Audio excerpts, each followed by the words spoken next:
Does Idaho Falls need another high school? District 91 wants voters to say yes. Also, a call from dispatch shows the true panic a man felt after starting one of Utah's largest wildfires. You're watching KPVI News at 5. News that works for you.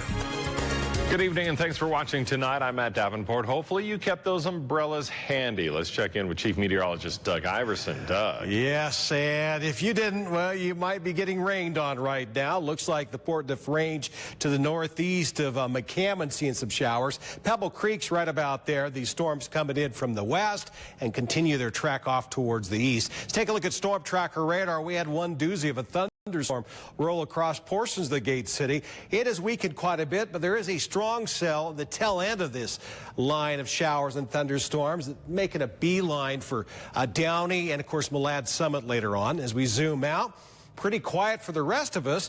There's an area of showers and thunderstorms on the eastern side of the Central Mountains, and also keeping a watchful eye of these big old thunderstorms over the South Hills. We'll have your forecast for tonight. Of course, find out what you can expect for the rest of the work week coming up. Matt? All right. Thank you very much, Doug. A spectacular crash this morning on I-15 involving a semi. The fiery accident was near the Broadway exit in Idaho Falls about 11:30 this morning.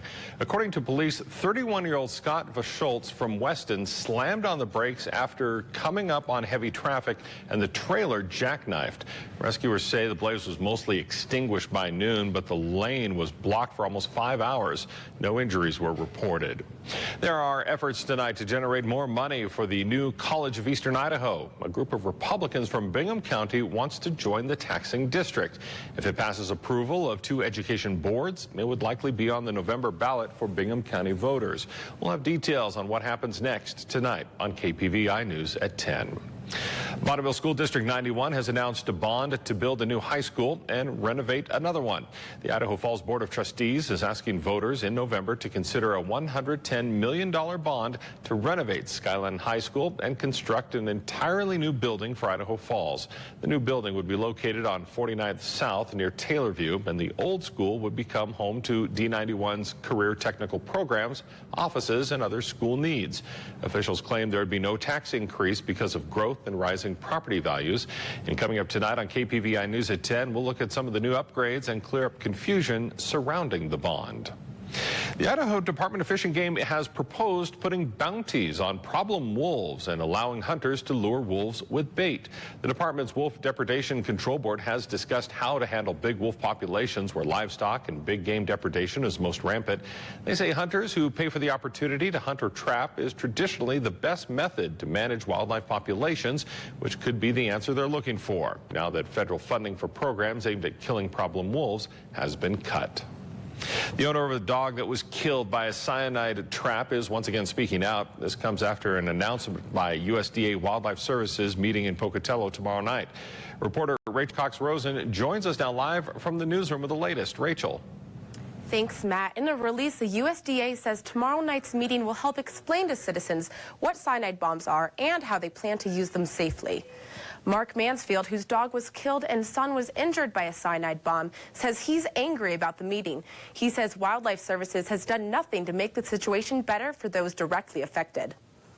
They've done a lot of PR campaigns with the media, with magazines. This has been nationwide responses by Wildlife Services. They've talked to our legislators, who we've talked to, but they've never addressed us. They've never acknowledged what they did to us, and not just us, but to all the victims in all the states that they use them in all the decades. They just don't acknowledge it.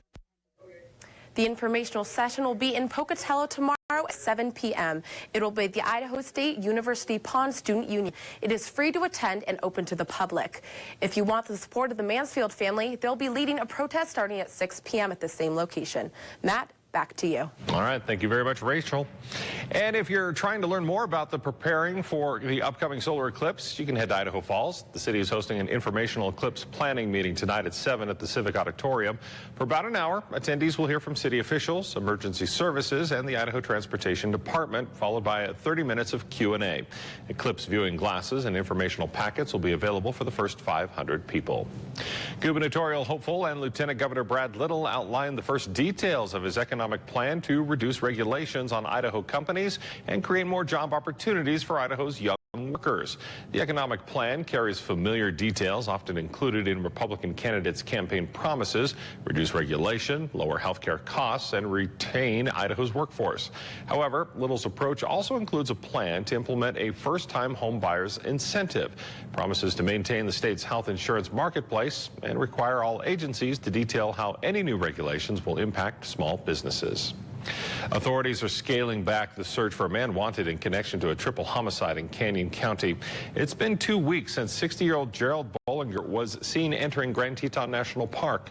Aggressive search efforts since then have turned up nothing.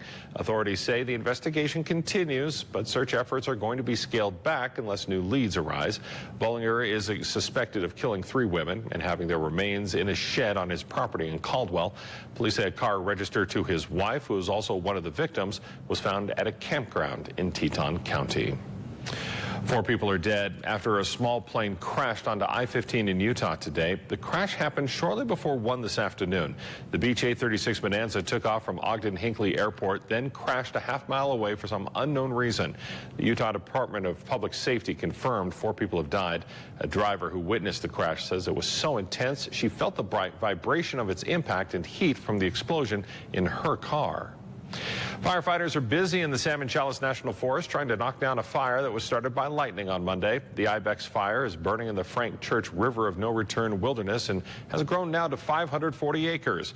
15 firefighters are battling the blaze, and smoke from the fire is working its way into the valleys of Chalice and Salmon. There's no estimate of containment. Meanwhile, the Martin Canyon fire continues to burn 3 miles east of Bellevue. It has now grown to over 4,000 acres. Firefighters hope to have the fire contained by tonight, with control estimated for Friday. The Lodgepole complex in western Montana continues to be the top firefighting priority in the country. Firefighters from 34 states are helping to battle the flames. The Lodgepole complex has currently burned more than 270,000 acres and is only 36% contained. The massive fire has already destroyed 16 homes, and more than 600 firefighters are still trying to control it. Governor Steve Bullock issued a state fire emergency declaration on Monday. In a follow-up to a story we first told you about last night, a man accused of starting a 71,000-acre fire in Utah now faces 2 misdemeanor charges. Investigators say 60-year-old Robert Lyman was burning weeds when the fire spread near the Bryan Head ski area. The cost of fighting the fire reached nearly $34 million. Kirsten Nunez reports. The fire's getting out of control. A call to 911 on June 17th. Investigators say the man on the line is 60-year-old Robert Ray Lyman of Taylorsville. Need help. Okay, I'm going to get some help to you. Tell me exactly what is burning. Fire, aspen, pine trees. What size of area is burning? It's a forest. Well, how big is the fire right now? It's big. It's like 50 feet by 50 feet. Yeah.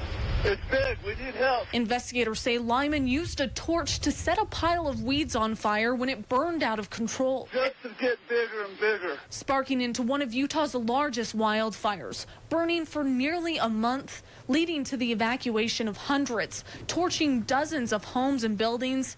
And in the end, the blaze burned through 71,000 acres with a final price tag of $35 million.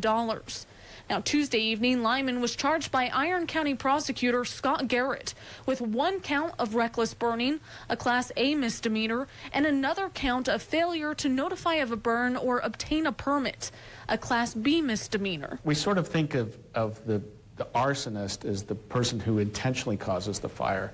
That's a felony. These are what we call reckless burning. In other words, it's just a careless act. It's a negligent act. It's a thoughtless act, if you will. And so the law punishes it a little bit less seriously in terms of the potential punishment. That is, the jail. You can't go to prison for reckless burning. You can't have a felony conviction on your record. But the restitution end of it can be astronomical. The fire prompted officials to evacuate the entire town of Bryan Head for nearly 2 weeks. State forest officials say it is Utah's 4th largest wildfire in the last 14 years. Donald Trump is reversing another policy approved by the Obama administration, and he let the world know it in a series of tweets. The details a little later. But first, we'll send it back over to Doug Iverson. Doug. Thank you there, Matt. Another look outside the weather window. This one, we're peaking at Malad Summit, looking towards the north, and you can certainly see those darker clouds, some rain. It's not wet there yet, but it's coming. tracking where those storms are headed exactly with your forecast next. You're watching KPVI News at 5 with Matt Davenport and East Idaho's Chief Meteorologist Doug Iverson. KPVI News at 5. News that works for you.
Weather.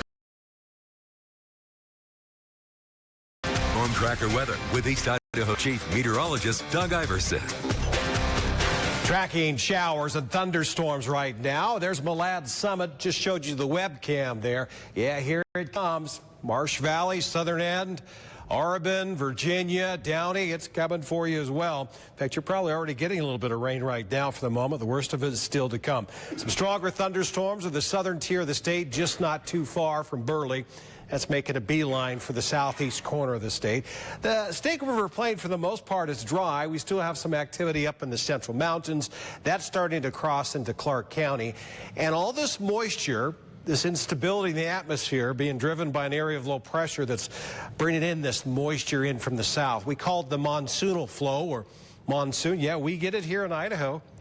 Arizona doesn't get all of it. We get some of it here, and even Wyoming and up in Montana, as you can see, some showers and thunderstorms around Butte. And this pattern will continue for one more day, widespread, and then let up quite a bit on Friday. So I think Friday, at least in the Snake River Plain, we're expecting a thunderstorm-free day, but for the mountains and highlands, we could still see some lingering showers and thunderstorms. Right now, 73 at Pocatello, cooler than Idaho Falls for a change, 81 there. 73 in Haley, Stanley at 72, and 80 up in Butte, and Boise still pretty toasty at 90, 91 down in Elko. So the forecast tonight, we're dry for the moment, but there's a chance of more showers and some thunderstorms later on this evening. So if you're going to be out and about outside for a while, it wouldn't be a bad idea just to pack along that umbrella just in case. 61 at Pocatello, 54 for low temperature at St. Anthony. For the central mountains, we have rain showers and thunderstorms hit and miss for this evening. Lows for the most part will be in the 50s. Stanley, you'll be at 45. You'll be the odd one out. Now, rain showers and thunderstorms hit and miss for the highlands and western Wyoming. Mid-40s to lower 50s. Driggs at 52. 47 for low temperature in Jackson. And then rain showers for some tomorrow. Risk of thunderstorms. Hit and miss out there again.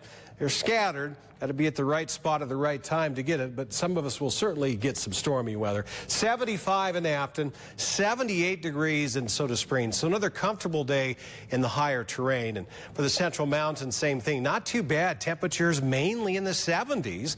A couple exceptions. Chalice at 82. Salmon, you're at 83. Umbrella, maybe. Yeah, have it with you. Be forewarned. Could get a little stormy just like it did today. Now, chance of rain showers again for the Snake River Plain tomorrow. We'll get the sunshine, the dry kind, and then perhaps the liquid sunshine later on. And there's a risk of some storms, thunderstorms later on as well. Highs in the 80s, lower to mid 80s, which is a little bit on the cool side for this time of year. 7-day forecast. We're finally done with that threat of showers and thunderstorms on Friday. That means we're also starting to wrap up this cooling trend. We're back in those 90s for the weekend. Certainly hot, dry weekend in the forecast. Wow, mid-90s next week. Idaho Falls 7-day forecast. Mostly sunny for your Friday. Mostly to partly sunny for the weekend, depending what day, and temperatures in the 90s will stay there clear through Wednesday. Should be storm-free. Might look a little threatening in the sky, though, on Sunday. Teton area, showers, thunderstorms tomorrow. Risk of showers and thunderstorms Friday, and it looks like no real threat of showers nor thunderstorms all weekend to the better part of next week. For the Central Mountains, we got a possibility of more showers and thunderstorms developing tomorrow and Friday, but we should be dry this weekend. Temperatures creeping upward a little bit. We're in those 90s, though, Monday through Wednesday, 92, 3 days in a row. Brainstormers, true or false, a severe thunderstorm watch basically means the same thing as a severe thunderstorm warning. They're both interchangeable. Is that true? Or is that false? We'll have the answer coming up later. Thank you, Doug. An announcement by President Trump caught lawmakers and even many in the Pentagon off guard involving transgender people in the military. We'll have the details next.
Major change in military policy announced via Twitter.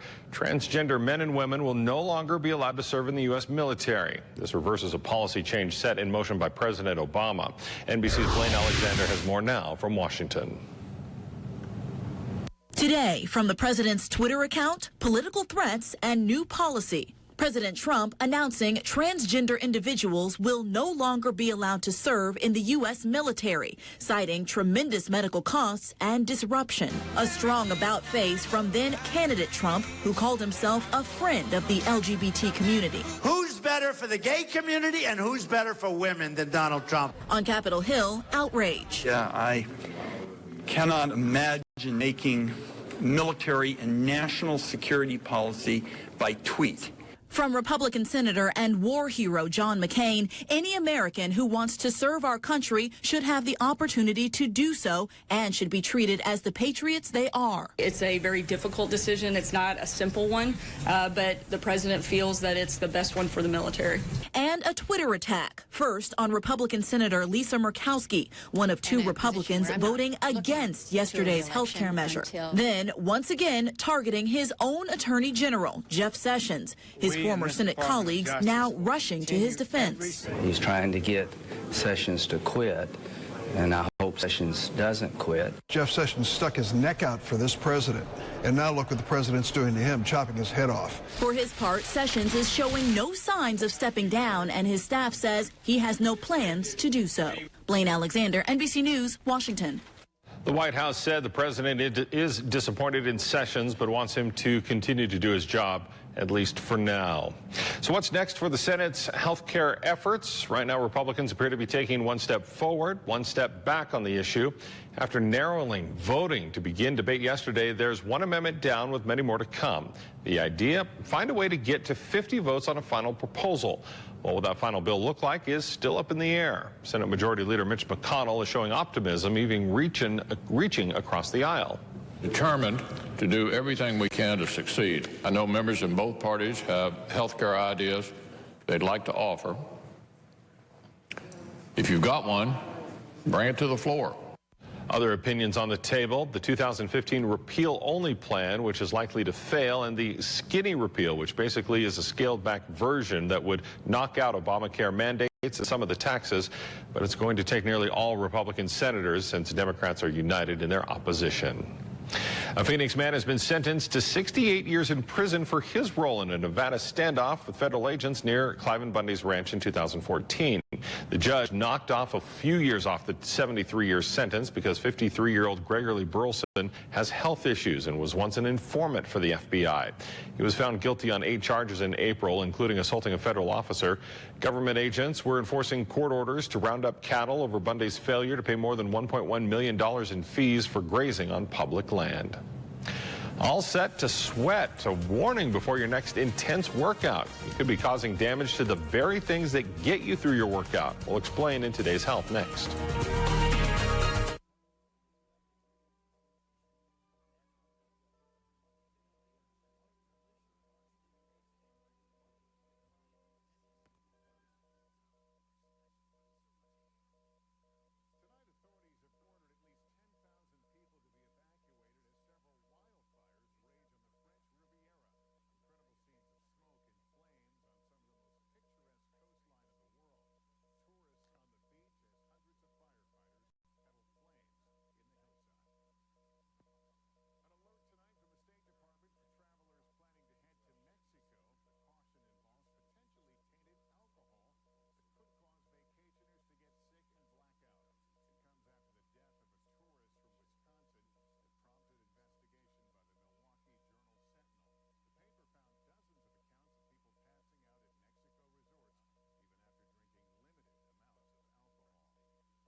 Coca-Cola is giving Coke Zero a new name, a new look, and a new recipe. The new beverage is called Coca-Cola Zero Sugar, and it will replace Coke Zero.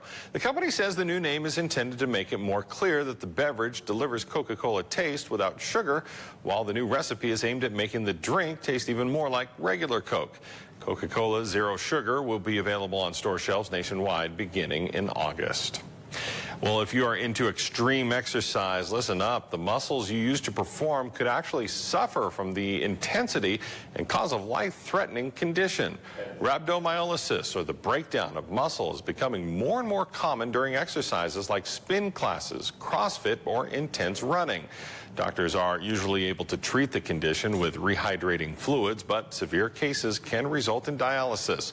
Worst case scenario, surgery may be needed to alleviate pressure from the muscle. So take it slow and be sure to hydrate before, during, and after your workout. Using one of those active workstations is unlikely to affect employees' job performance. Researchers at Rutgers University tested 58 people as they used desks with attached treadmills, bikes, or ellipticals. Some workers did score lower on planning tasks, but they were able to stay focused on multitasking while moving. During each 50-minute session of low-intensity walking, the workers got nearly half of the 10,000 daily steps recommended for good health. An experimental exosuit is helping some stroke patients walk with confidence again. The suit, developed by Harvard scientists, is lightweight and could be worn discreetly under clothes. Researchers tried out the suit on 9 stroke survivors. It helped them walk with less difficulty and improve their strides. Other robotic suits already in use can also assist stroke rehabilitation, but most of those are heavier and much more bulky. Here's another look at your Brainstormers question. We'll have the answer for you coming up next.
We found your new dream job. This zookeeper in China dresses up in a panda costume to teach the cuddly cubs how to live in the wild. Oh, human interaction can hinder a panda's chance of survival once it's released, so the suit can also protect the cubs from stress as they feel like they're with their mother.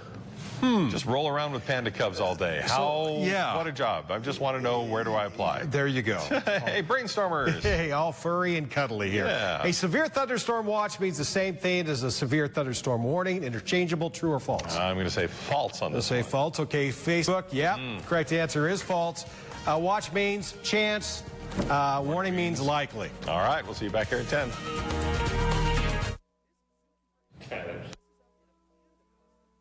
You just...